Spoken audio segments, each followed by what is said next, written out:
This week on the OneCast, we were supposed to have John Cruz on with us, but we went to reset our router, and either somebody hit a telephone pole and took out the internet, or we fried our router. So we're doing this live, and we're going to talk about invasive species.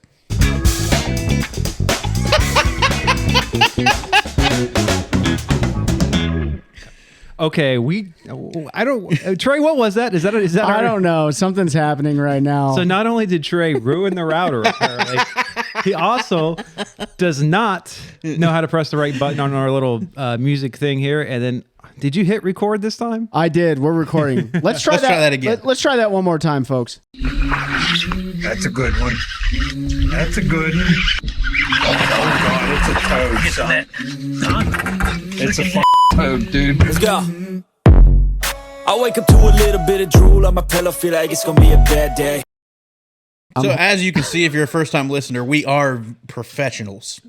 It's bad. We preach about it, and but you know what? Sometimes things happen, and we're just gonna roll with it. We haven't ran into these issues. I think it was like the first couple episodes. Like, yeah, we're new to it. We're trying to.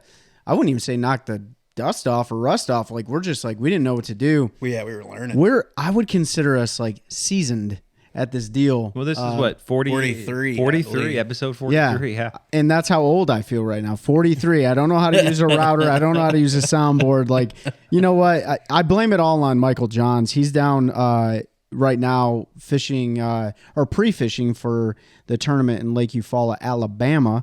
And, I'm just kidding. I don't blame it on him, but hopefully he has a good tournament. But what is going on tonight, gentlemen? Not a whole lot. Make sure you head over to onecastfishing.com and use the code TheOneCast. Save 10% off your order. Get some snagless jigs, weedless Neds, soft plastics, long neck hooks, all of that good stuff. Make sure you support them as they support us. Not a lot, man. It's been an interesting night. We had a whole episode planned out with John, and like maybe 15 minutes before we're supposed to start, our internet went out, completely died. Yeah. So, but Pete talked to John, and we're gonna record here in a couple weeks, and we're gonna be able to do like a long episode, and that will come out. I think we're planning to do like 26. Yeah. So because tonight we were going to have John to talk about missile baits and how we, the start of missile baits and growing that. And then we're probably going to dive in the future talking about his tournament success and being a professional angler. But obviously that is delayed for a couple weeks. So tonight we're kind of spitballing here, and no internet's a problem because I sent the guys in our group chat a couple articles over the last couple of days that came up about invasive species. Which I thought was interesting because one of the invasive species right now going on in the Southwest is the smallmouth bass. Really? So they're considering smallies invasive? Yes. Where's that at? So this is in the Colorado River Basin. Again, I'm trying to do this all from memory. Yep. Because I can't pull up the article at the moment. But basically, the premise is that because the water has been so low in some of these lakes, I think it might be Lake Mead or Lake Powell. The water temperature, let me put it this way. There's only so much of the water column that can support smallmouth bass. These lakes are so deep out there that water gets so cold, and there's not a lot of oxygen down there either that all the bass have to live with. What is a scientific eutrophic zone? Like the top layer? Yeah, right. Zone, something like that. Yeah, the top layer there. And so the water has decreased over the last couple of years so much that zone has been covering some of these, or now where the outflow is for the dams. So they've allowed smallmouth to, one, go downstream. And I guess because of the lower water levels and increase in water temperatures by just a few degrees, some of these have gone further upstream to places that, extreme. Like I think Grand Canyon was mentioned in the article about how through the Grand Canyon and the Colorado River that there are now like smallmouth up there. Who would have thought in a million years that you would hear somebody say like, oh, smallmouth, invasive, bad. Like they're not even in the same sentence. But it's funny you bring that Well, up. if you're out west, they are, because like Yellowstone's had a kill order in Yellowstone River and Yellowstone Lake on if you catch a smallmouth, throw it on the bank for years, because a few have been caught in there. Whether it's people letting them go, they don't know 100% for sure, but Yeah. they decimate trout, and trout is king out there. That's true. And I don't remember. I'll have to go back and look on Wikipedia or something. But I think the natural original distribution range for smallmouth, it doesn't include like some of our lakes here in North Carolina because it's east of the Continental Divide. So, at some point many years ago, probably a couple centuries or whatever, they moved over and they've now had populations. Although we know they were getting destroyed by the spotted bass at this point. But yeah, so out west, because of the changing conditions, it's allowed smallmouth to expand their range. So it's going to be interesting, right? Because with the wet winter they had out west and some of this tropical moisture they had, so the lakes have gone up a lot. So if that continues over the next year or two and they get more water, maybe it will take care of itself. But it's definitely spreading. And I guess the green sunfish is spreading along with the smallmouth bass. And then there's just kind of wrecking havoc. I guess there's some native species of prey or maybe small fish that only exist in those little areas that are going to be threatened. So I think there was a Yahoo article. So if you're interested, Google it. Again, I wish we could bring it I'll up post there. the link in the description too, so you can click. I want to check that out. So it is interesting. So this past Monday, which was 2 days ago from now, but a week in a couple of days for the folks listening and watching, I took my old boss out fishing, fall pattern, stuff like that. The very first thing that he brought up, he said, I got a buddy that lives out west and he was talking about invasive fish. And I was like, invasive fish, like spotted bass, and that's the first thing that came to mind. So I'm glad that you brought that up. And it's important to talk about this kind of stuff. And folks, if you haven't checked it out, like go back a long time ago and check out our episode with Corey Oakley, who is a biologist here in North Carolina. We talk about the Alabama spotted bass, invasive species and stuff. And then, I hear people talk about like, how do you break down a lake? How do you practice and all that kind of stuff? The history and the ongoing evolution of our water systems and residential development, that should be a part of your calculus when you're looking at tournaments, right? So like if I'm going out west and I have no idea what's going on, but all of a sudden there's smallmouth that are involved in the equation, like that's something to pay attention to. So I think it's more than just checking your mapping products, looking at Google Earth and stuff, but getting into the nuts and bolts of what's going on.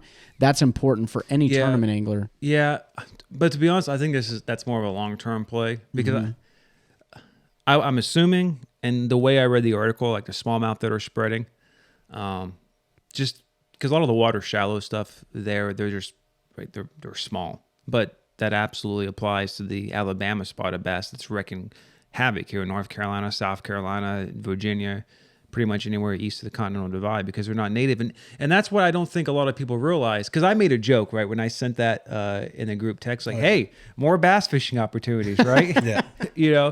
But there is something to be said, like people, when we had Corey on it, and again, Corey's one of the biologists for the state of North Carolina, we talk about spotted bass, and people didn't realize that just because of that Continental Divide and the history of it, just 50-mile difference can determine native to a non-native species. Yep. And if you go centuries or millennia through natural development and evolution, and there's not that competition there, it's going to wreak havoc. Whereas, as we know with the spotted bass, in places where they have largemouth, spotted, and smallmouth all together, they can all coexist. But when you introduce something new, it's that was the biggest argument. Not really argument, but it was an argument because everybody wants to argue. Like when we released that episode, everybody was like, "Well, they have them in Gunnersville, all three of them," and it's like, yeah, but they've been there forever. They've all come up together. They've evolved together. You didn't just take and dump a new species in where they have no idea how to live together. So if you go listen to that episode, Corey kind of goes into that, but it's like, imagine taking us and dumping us into the middle of Dubai and saying good luck. Like, I wouldn't know how to live there. I'm not from there. I don't know, like, the commerce. It's kind of the same thing. So I'm going to be competing with people for those resources, right? You're going to be competing. Oh, yeah. Yeah, big time. It's a fake place. Yeah, I know. I mean, if anybody's listening from Dubai, you know what I'm talking about. Like, I don't think we have a single listener. well, I'll just tell you right now, I've been to Dubai and it's very nice until you look out from the city and then it's all desert. So, but still, yeah. But that's what I mean. Like totally if you take right. somebody and put them in an unnatural habitat, like you're going to compete with the locals, right? You're not going to live together. Look at like, So I maybe a better analogy would be like, because, people don't think of bass as predator fish. Like it's like predators, but Yeah. But think of like anacondas in the Everglades. Yeah. Everyone understands the pythons. The pythons. The pythons. Yeah, sorry. There's snakes on a plane, Ben. the pythons down there, right? And maybe the boas too. I don't know. They've got all those big long snakes down there, and everyone recognizes the havoc they're wreaking on the ecosystem. So, but everyone knows like a big snake's a predator, but bass are some of the most ferocious predators in the water. Especially spots and smallmouth. They're super aggressive. I mean, largemouth, of course, but definitely go back and check the episode out. But that's not, if it's not introduced by man, and Corey talked about that, like, anglers or whoever, putting spots in our waterways or anglers or a dam breaking or a pond flooding, like the Asian carp issue that we are still dealing with, right? But not every invasive species is bad, is it, Pete? Not always. I mean, everybody panics. Yeah. But I mean, there can be positives. And we were talking about somewhere here in North Carolina. You remember where it was? They found zebra mussels. Yeah. So the North Carolina Wildlife sent out, I guess, their fall update today. And there's a couple new invasive species they're worried about. So the big one that relates to fishing would be the zebra mussels. And I guess they found, it just said a waterway in Iredell County. Mm-hmm. So I don't remember exactly where that's at. I know we have some folks there that have bought some snagless jigs. Yeah. So yeah, if you're listening from Iredell County, let us know where that's at. If we had internet right now, I could check it out. I'm betting it's west. Yeah. So they have that. It's only there. And Pete, I mean, you're from up north, so you can talk about, the benefits that zebra mussels have had in some of our fisheries, even though it's changed the natural waterways. Yeah, I mean, like, nature figures out a way, right? That always figures out a way to balance itself. We're going to see it in North Carolina. Yeah, we're not going to have smallmouth anymore, but the spots are going to eventually you're going to get bigger spots, more than likely. Like nature's going to balance itself. So with the zebra mussels, the panic, and wash your tanks, do all of that. I'm not saying don't care about it, but everybody thought it was going to be the end of those fisheries. And what they found out is once they got in there, there is some negative impact to plant life and some of the native plant species and native mussel species and things like that. Because the zebra mussels, right, they feed on basically the vegetation. On the vegetation, yeah. So they all thought like this is going to be the end all of our vegetation. It's going to kill all the vegetation. And really it hasn't. What it's done is it's helped keep the vegetation in check, but it's helped clean up the waterways pretty significantly. And they've attributed some of that to the zebra mussels. But then what it also did was at the same time as the zebra mussel sort of showed up is when the gobies showed up in like Lake Erie and were the gobies already there? It was close to the same time. I don't think they've ever really said when they thought the gobies got here. So the gobies are invasive too. Yeah, so they came over. They tracked them coming over in ballast from ships coming from like China and stuff. They would get in the ballast as they would fill because they go up the canals. And then when they would go up the canals and they would dump water, the gobies would be in there. And eventually they took over and they destroyed. It was pretty bad. They were pretty rough for a while. But then they started eating the zebra mussels. And then you start getting those super gobies. And if you've watched any of the tournaments up there, guys are catching them on drop shot and they're catching gobies that are like 6 inches long. Yeah. So now the bass are feeding on those big giant gobies. It's actually, there's a Lake Erie water snake, which only lives on Lake Erie, which is practically extinct. And then the gobies came and they started eating the gobies. And now they're starting to recover because of that new food. Like nature finds a way, right? But it doesn't mean to go put invasive species, but it also doesn't always mean that it's the end of the world when they show up. Like you should definitely try to eradicate them because they do cause a negative impact on natural species, like we're going to see in North Carolina with the extinction of lake smallmouth. At least they're hoping the river smallmouth will survive because they don't know if the spots will make it. But the reason for that is, and I don't want to give it away. Totally go back and listen to it, but crossbreeding. Right, yep. That's happening, and it's not so much happening with largemouth and spots as it is spots with smallies, which is why Pete's saying what he's saying.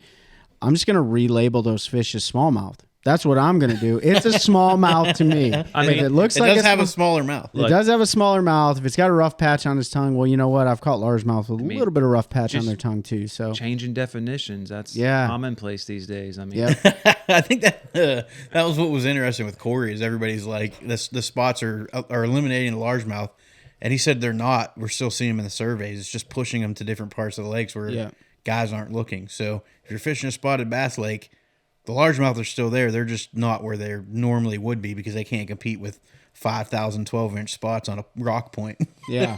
It's the thing that makes this. I mean, it can be a cause for concern. That's why every angler should be a conservationist and like pay attention to their environment and clean the lakes up and do your due diligence when it comes to cleaning your boat and stuff.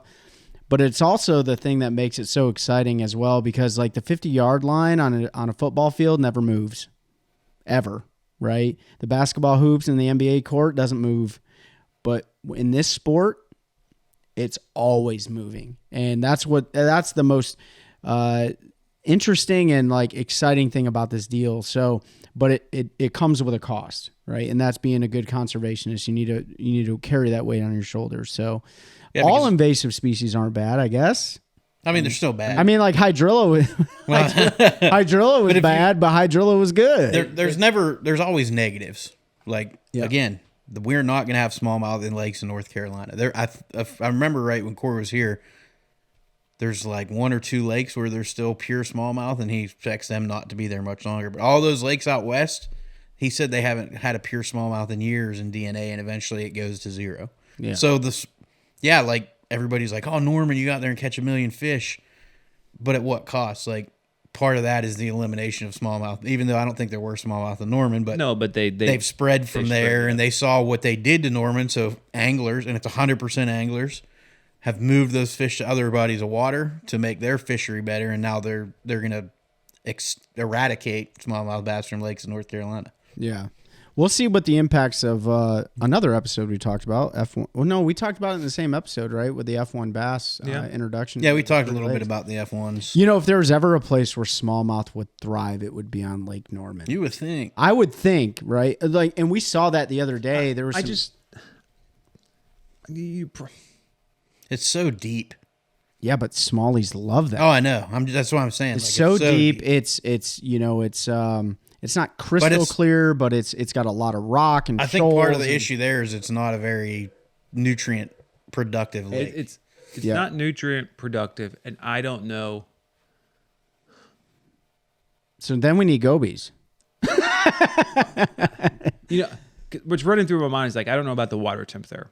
Yeah, I'm not sure. Yeah. But then I think like Bull Shoals in Missouri, and like in the summertime, it's like 88 degrees in the smallmouth in Hawaii. and like, that's true. You know what I mean? Like, but the elevation though, right? So yeah, it doesn't get hot up there. Yeah, that's next time we have Corey on, we'll have to ask that question. Like, why aren't they there? Because it is kind of interesting that they aren't when you think of a big, deep water reservoir like Norman. Yep. It's man-made, right? Norman? Yeah, Norman. Yeah. Right?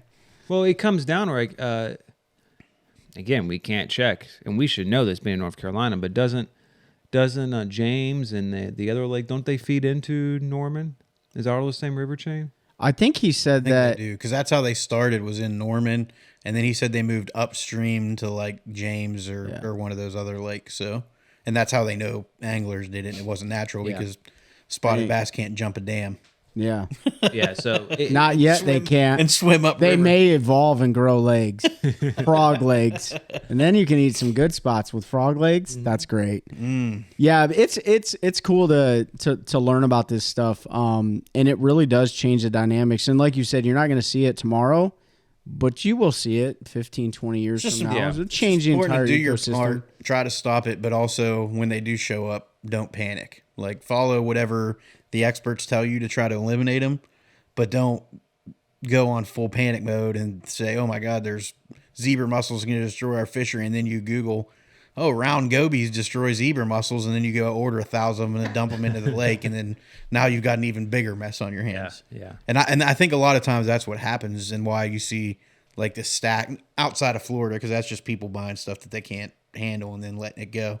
But like, I think you do see that. You see anglers, because we all want to help, but then they see, oh, well, this species here, and if I get this species, it'll take care of the problem. So they sneak that in there, and then that's a whole nother can of worms. And it spitballs into something even bigger. So speaking of, we just talked about Lake Norman. We were talking about like spotted bass and smallies and stuff like that. But, you know, November 10th, and we've been plugging this, November 10th, Pete and myself, I don't know if Ben, if you're going to be there or not. No, you're going to be gone, right? I don't know yet. We don't know yet. We're still working. But November 10th, we got the Special Operations Bass Anglers is hosting their annual event. And it's the this event is for Chief Warrant Officer Cantrell, correct? Mm-hmm. Yeah. And so we're going to be up there fishing that, man. It's going to be a great time. Pete's dad's going to fish with me. Chelsea's going to fish with you. Mike Johns may be able to make it up from Florida and fish it. It's a really good event.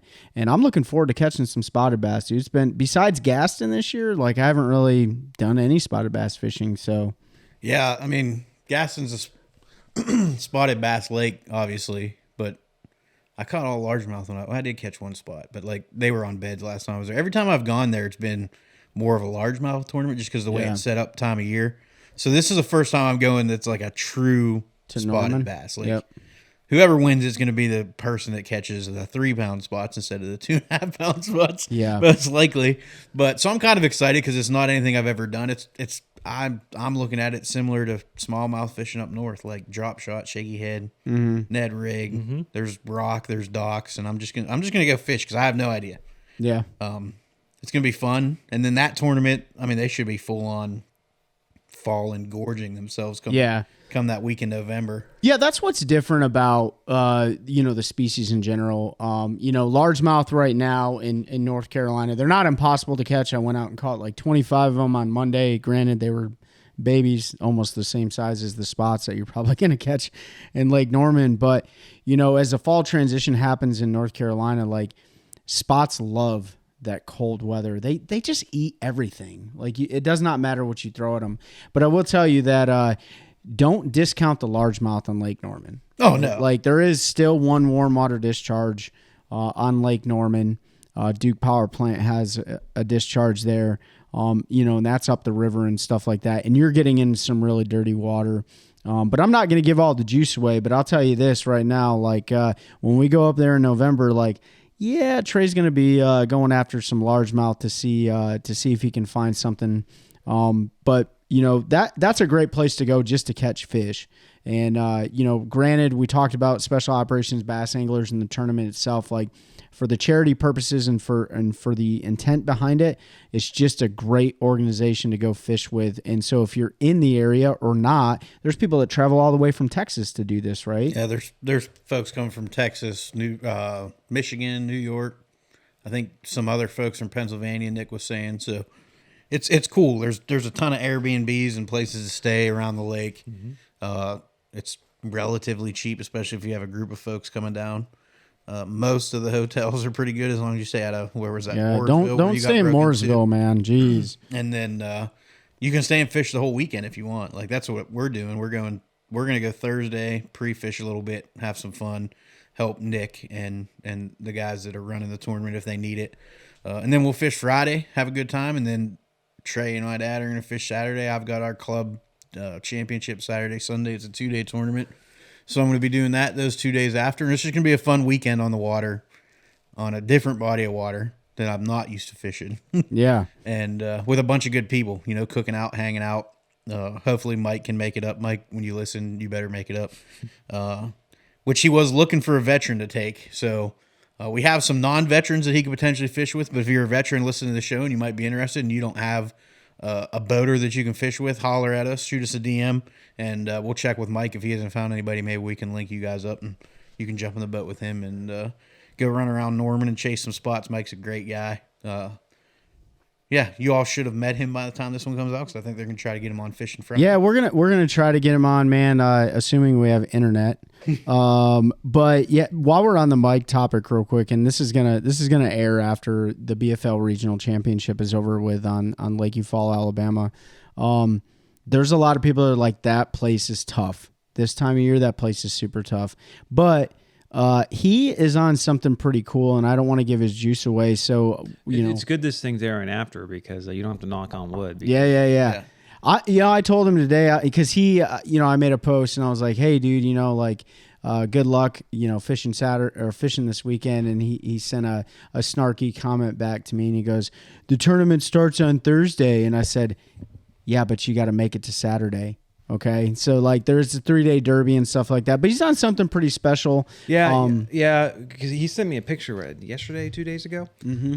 I think he caught one on a snagless maybe or something. And I said, awesome, but you need to catch some bigger fish because it was a skinny little guy. And then he sent one you mean like this? I was like, yeah, that's the one you need. That's what I like about the fall. Like we talked about it before. And if you didn't hear our last episode, it was the last episode we talked about it, right? Yeah. Like our favorite. Maybe 2 ago. Oh, our favorite baits to throw. Yeah. I'm a huge, I love the fall because you can pretty much do anything you want. You can definitely go out there and zero. That's easy to do. And, I went out Sunday and I caught 5 fish by 9:30 in the morning and I didn't get anything the rest of the day. Mm-hmm. But then I also went out Monday and caught 25 fish. So, it's ever changing. But you can go deep, you can go shallow, you can go middle water depth and stuff like that. But for you follow where he's at, he is in that mid depth range. And I won't give his specific techniques away, but he's catching good fish. But you'll see in the fall, those weights are typically lower. Eufaula has good weights through the spring and the summer. But, I'm going to predict right now, I'm going to make a prediction. If you have 13 and a half to 14 pounds a day, you're going to be in the money. You're going to make it to day 3. If you have 16 pounds a day, you're 16 to 16 and a half or 17 pounds, you're going to be right there on the top. Now, somebody is totally going to prove me wrong and drop a 21-pound bag on them or something like that. Somebody's going to do that. But it's the average you're talking about. It's not one day. You might catch 27 pounds on day 1 and then catch 14 on day 2. But that's the cool thing about the fall is it is really anyone's game at this point. You never know. Well, we saw that a few years ago in 2020, on the Elite. Oh, with the schedule the way it was. When they went to Gunnersville in September or October, and it was a different game. Yeah, that's right. Than it is when they go. Is that the one Bill Lowen ended up winning? No. I honestly don't remember. I just remember the weights are way down. The fish, obviously, because it's the fall, were all scattered about. You didn't have that traditional ledge. You're talking about on Tennessee River? Mm-hmm. So, yeah, Bill definitely won that with a jig. That's when he won it with a jig and a lipless. Yeah. He was fishing some. I want to say that was his first Elite Series victory. First and only, but he deserved that one. Yeah. Big time. I remember it was interesting. That was emotional, dude. Because of them having to fish in the fall. Everything was different. Yep. And you think those tournaments, specifically that year, by going in the fall, these guys have been. And even if they were a rookie and had never been on that lake, you're probably around guys, you hear things, you can go watch all the tournament coverage from 20, 30, 40, probably not 40 years ago, but you understand what I'm saying. There's a lot of tournament coverage on those lakes for the times they usually go there. There wasn't any for October. And they're figuring that out in the opens right now with the Harris chain. So you bring that up, right? So let's rewind real quick. Weren't majority of the people trying to fish the tail race and stuff during that Elite Series event? But Bill found something on the bank where he was flipping timber with a jig and docks with a jig. There were some that fished the tail race, most of the consistent bags. But Bill, most of his fish, his bigger fish came off a lipless.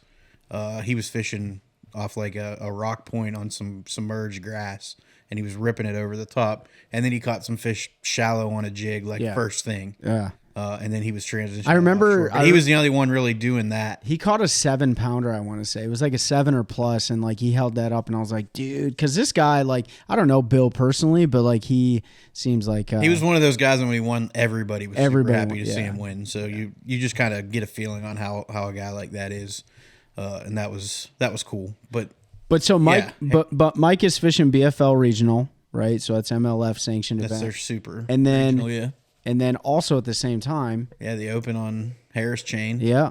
Which in the fall.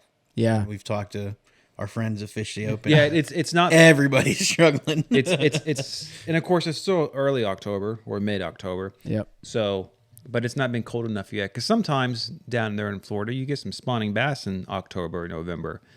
I don't think that's happening this year. It's been we haven't had a big enough cold front to come through to drop those temps. I don't think anybody knows what's happening right now at least nobody I've talked to or heard from, like everybody's struggling right now. Yeah, my guess is someone's going to win it offshore. Probably. And some of the grass patches. No idea what lake that's going to be because I don't know how the grass is setting up right You now. have to look at the spray schedule, figure out who Well, has definitely. I won't name who it is. Well, I'll name it. Like Destin. We talked to Destin, and like he's like, dude, certain lakes are no goes. Yeah. But you got the day I talked to him, because I called him, I was like, dude, I can't get my 0.1 antenna to work. Like, how do you do this? And he's like, yeah, I don't do anything. So I let it rest overnight. But I was like, hey, how's everything going? And he's like, yeah, I'm on the wrong lake. I'm on the wrong lake today. Look, but you know, as someone who's fished down there for a couple of weeks, like that's 100% true. And if you go back the last time the elites went, last year, last year, like Apopka was in play. Yeah. But there had been several years that Apopka was not in play because I think they had killed all the grass and it was just really dirty and had gotten polluted and all. But it, you know, it's starting to come back, so you know you saw that in play. It's also a long ways down there from where they take off. But like each lake changes every year. That like for instance, when I was down there wasn't very much like offshore grass in Lake Eustis. But this last year, or even this year, maybe I was watching it. One of the guides down there, he does a YouTube video. He's like, "There's grass all over Eustis," so it just it changes year to year. And we started the show off talking about like invasive species and like, you know, things constantly changing the ecosystem, but it's not just invasive species. I mean, it's them spraying the grass. I mean, if there's anybody that is probably should be the most adaptable at the environment changing, there's those Florida anglers, and Destin used to live there. You know, and so like every single year, something is different. You see it on Okeechobee. Yeah. Okeechobee's constantly. It's different, but it's the same down there. Like, yeah. It's different, but same, but different. Same. Because it's still the same thing. It just might be a different lake. Or Okeechobee's pretty much the same areas, but it fishes super small. So like, whichever area, whether it's north or south. It can either fish small or can fish big. It could fish big, but typically when they're there, it fishes small. And the way it kind of lines up down in Okeechobee, this is extremely true. Like you want to find clean water. So like if you've got the one they're on direction for a week straight or something, like it just blows it out. Of course, hurricanes down there in Okeechobee change everything. And that's what we saw when the elites were there this past year. Was it blew out of the north, I think, for like 5 days. So everybody was having to fish the north side of the lake. Yeah. And so it was fishing super small. And if you look traditionally, it's either the north end or kind of like the west end of the lake. Yeah. So weather's a huge role, and then man is also another. So it's funny, right? factor. Like, so Florida constantly changing. You had that like 100-year flood that jacked up, what was it, the Delaware River? Mm-hmm. And then, was it the Delaware River? Oh, for the Classic? And then, Pittsburgh? you know, that's the Ohio. Or Ohio. That was like a 750-year flood, yeah. 1,000 years. 1,000, whatever. something crazy. You know, who's competing? And then you got invasive species. But there are some lakes around here that don't change that much, like Jordan Lake, for instance. I mean, minus the fact when it gets a lot of water, like you'll see like timber and stuff floating down the river systems. But I talk about that because there was the question in a couple weekends ago. The OneCast was at the kayak master class at Cash and Rods here in Sanford, North Carolina, and one of the guys in the crowd asked the question. He goes, "How do I?" To Jody Queen and Casey Reed and Corey Dreyer and who's the fourth guy? Anyways, the name's escaping me. Sorry, Matt, right? Matt, Matt Ball. Yep, yeah, Matt Ball. And he asked a question. He's like, "Hey, they killed all the grass in my lake. I think it was more like a pond, but it was like a private lake or whatever." He said 60 acres, I think. Yeah, so decent amount, right? For a kayak angler or a shore fisherman. How do I break that body of water down? And everyone was just like, "Hey, dude, the water's always changing." You know, so like the best thing you can do is like just get time on the water and go figure it out. And that's what those guys in the EQs are doing down in Florida right now. That's what the guys are doing. You follow. That is literally like, if there's any piece of advice you could give somebody, I feel like, yeah, you can Google Earth it. Yeah, you can map product it. Yeah, you can do this. But like, just go out there. Just go out there. Yeah. You know? And definitely map product before you go anywhere. Well, yeah, you want to do that. Yeah, unless you're in definitely Florida, look like, at maps. Although Florida, like that's not a big deal. It's a lot of those lakes. There's not enough.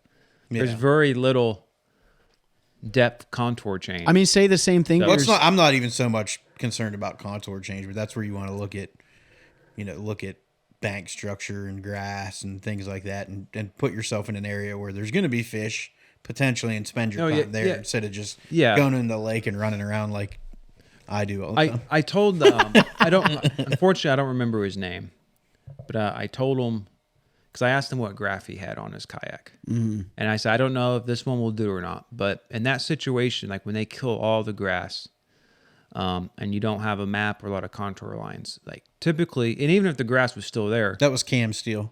Yeah. was that who it was? Yeah, Cam. That if you can, like the hummingbirds will do it. You can go to a particular color palette where it's basically red and green, and the red shows the hard spots. Yeah. And you can adjust your sensitivities so where you can find those hard spots. And it works well in grass, and that's how folks find shell beds a lot of times too. You could do the same thing with your normal picture on side imaging and down imaging. It's just because obviously it gets hotter. Crank up the sensitivity and stuff, yeah. But it's just easier when on that other color palette. But if you can find those hard spots where they killed the grass, like that's where someone should congregate. Yeah. Because it's not a mud bottom, and they can sit up there and maybe ambush thing. And then obviously if you can find any type of stick ups or lay downs or under, brush piles or something, then that's probably where they're going to move to if all the grass is gone. I think the whole narrative of this episode is the constant changing environment. It is. That we deal with as anglers. We do. You know, you're constantly dealing with everything we just talked about and more. And then how do you overcome that adversary of the ecosystem changing? You know what doesn't ever change, though? Is the comfort and protection that my Carolina Waters gear gives me. Make sure you head to CarolinaWatersNC.com. Use the code TheOneCast at checkout to save 20% off your order. Get some UPF shirts, some hats, some casual tees. There should be some warmer weather stuff coming. We've been talking about in the group chat, helping them kind of look at some different stuff. Also in the month of October, which we're still in, if you order 20% of your order, whatever the total is, 20% of that is going to go to the family in Hawaii that we talked about with Maddie. And also we're doing a giveaway attached to that. So if you do order, screenshot, send me a order receipt of your order, a copy of your receipt from your order. It's all the same. Whatever I'm trying to say, send that to me or to the page, and we'll enter you in a giveaway where we're going to give away one of our hats and shirts. And then Swamp Fox Customs is sending some baits. And he told me he was sending, but I can't look at my phone right now to find it because we don't have service. Yep. So make sure you head to CarolinaWatersNC.com. Use the code TheOneCast. Get yourself some gear. It doesn't matter if you're in the Carolinas or not. It's good quality stuff. It'll help keep you safe. And if you spend time on the water, whether on a boat, kayak, shore, whatever, it's important to wear those long sleeves and things like that. We're not doing it as a fashion statement. I'm doing it because I've met 7,000 old guys that are on their 90th. I think it looks good. I mean, it looks good. It's a fashion I took my daughter to the it definitely looks dance with Carolina Water shirt on. No big deal. Speaking of that, well, go ahead. Well, I wanted to get back about everything changing. Everything is changing.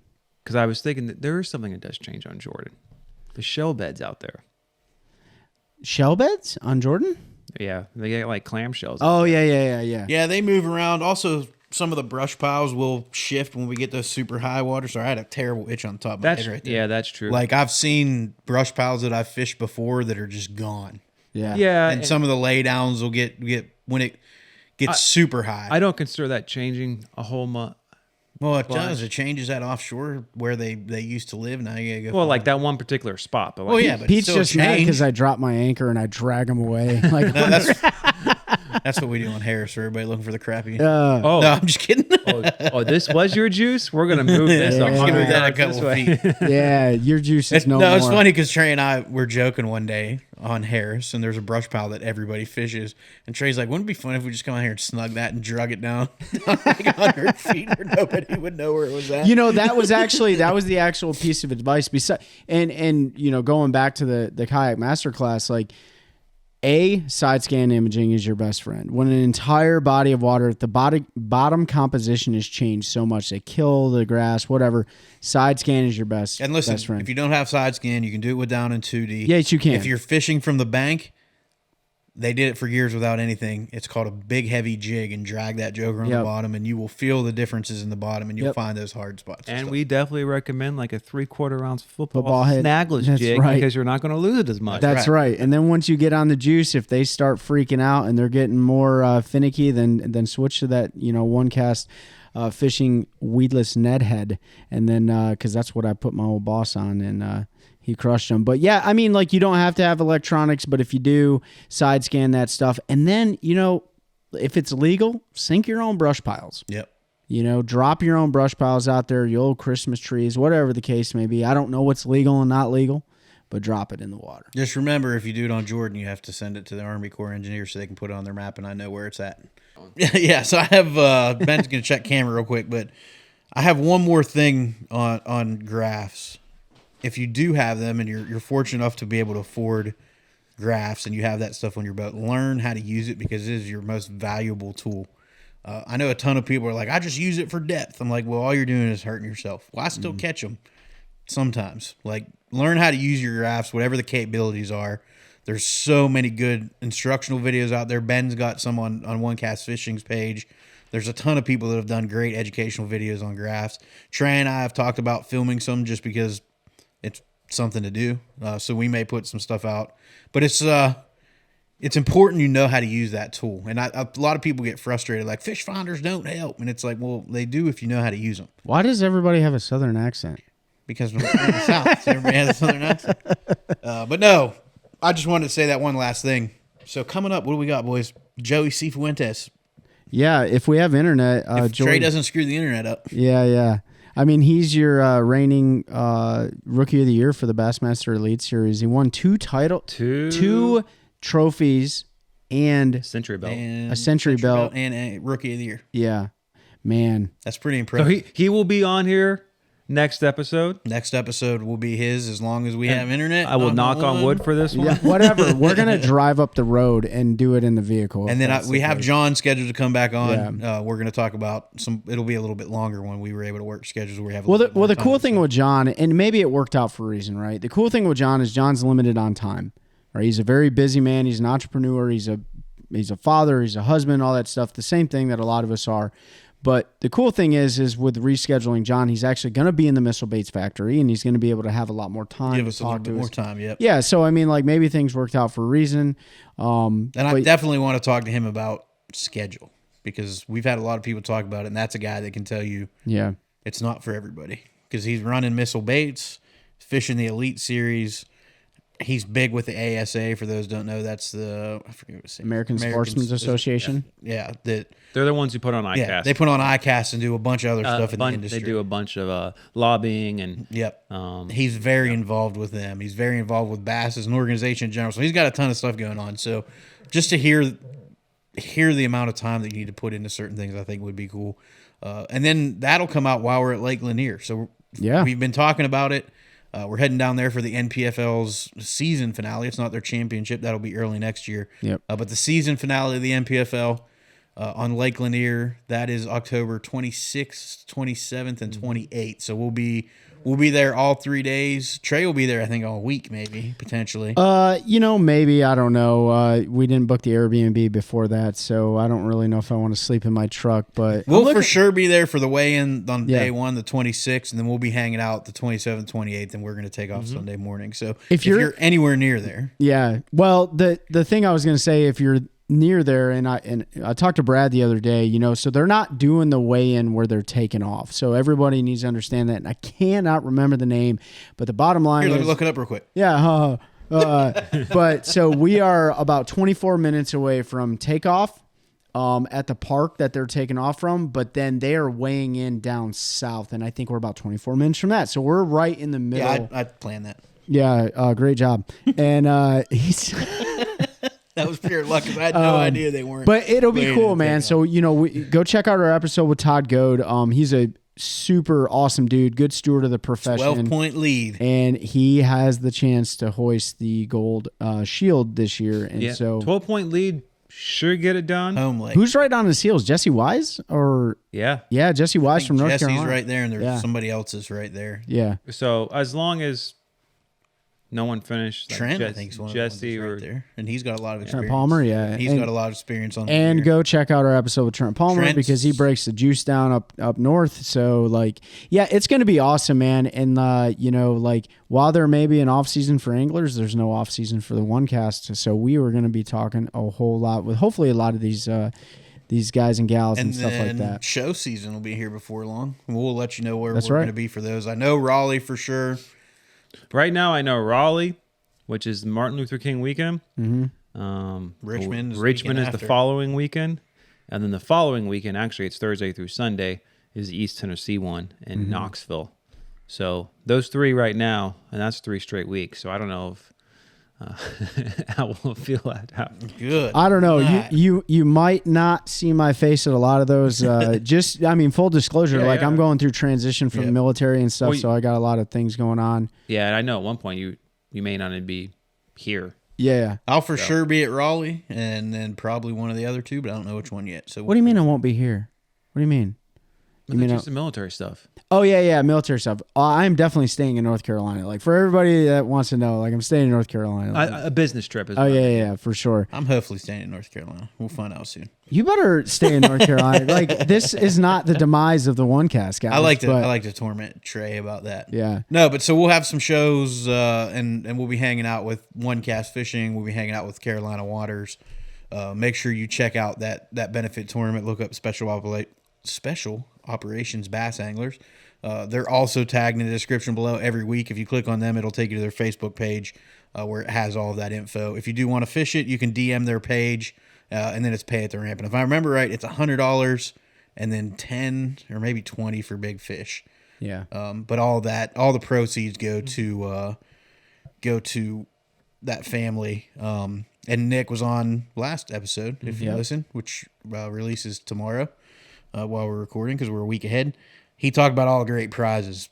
Solix Fish Finders Humminbird donated tons of rods and reels and line and a power pole and all kinds of good stuff. So come out and fish it. If you don't have a boat, find somebody that does and go fish it because it's going to be for a great cause. It's going to be a ton of fun. The annual Mark McCowan. It's the annual Mark McCown Special Operations, and then it benefits a Special Operations family every year. That's right. Whether it's a Gold Star family or whatever it is. So it's a great event.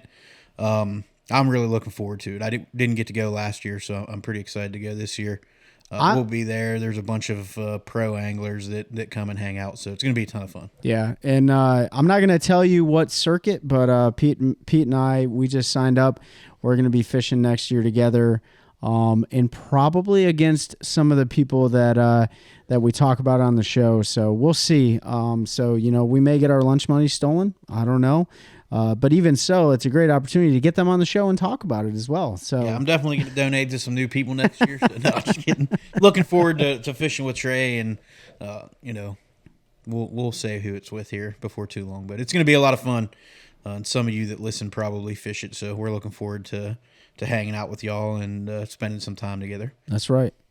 Anything else, boys? No, man. Ever-changing environment, ever-changing fishing season right now, fall transition. Hope everybody goes out there and catches them. Join us up at the Special Operations Bass Anglers on November 10th. Join us at the MPFL event in third week of October. Fourth week of October? 26th, 27th, 28th. That's right. Oh, Halloween's right now. Oh, you know what? That's also by the way, the weekend of my wife's birthday, so we're going to have to do something. Okay, my wife's birthday is on the 17th of October. But I did want to say something, and Pete talked about it, sending your receipts to like either him or the community page. Hey, that community page, like we want to create engagement with everybody. Like we want you to post your pictures and stuff like that. So that's all about like us and all of you guys interacting with each other. We It's appreciate also linked that. in the description every week. That's right. So check that out. Head over to Instagram. Give us a follow on that. We're not doing anything special, but just posting pictures and making posts and stuff like that. So we appreciate you guys following along. Ben, what you got? That's it. Cool. You guys hit it all. Sweet. Make sure you jump on that community page and help us continue to grow a culture of anglers helping anglers, one cast at a time. That's a good one. That's a good one. Oh, God, it's a toad, son. It's a toad, dude. Let's go. I wake up to a little bit of drool on my pillow, feel like it's gonna be a bad day.